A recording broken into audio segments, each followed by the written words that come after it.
In today's video, I'm going to show you TripIt versus TripIt Pro. TripIt versus TripIt Pro is essentially a comparison between a free travel organizer and a premium, feature-packed upgrade.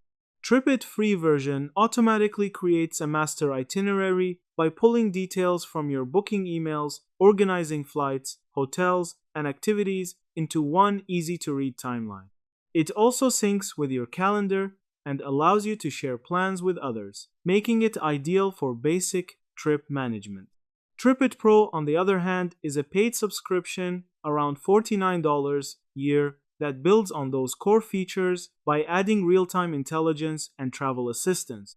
It sends live alerts for flight delays, cancellations, gate changes, and check-in reminders, helping you stay ahead of disruptions.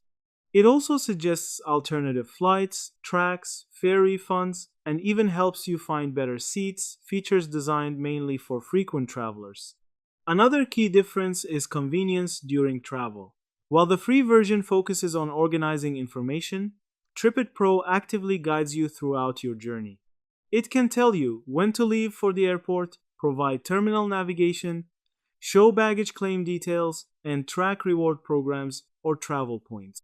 This turns it from a simple planner into a real-time travel assistant. In summary, TripIt is perfect if you just want a clean, centralized itinerary without paying anything. TripIt Pro is worth it if you travel often and need live updates, smarter alerts, and extra tools to handle unexpected changes. The choice really depends on whether you want simple organization or a more proactive, stress-reducing travel experience. And that's it. Thank you for watching this video.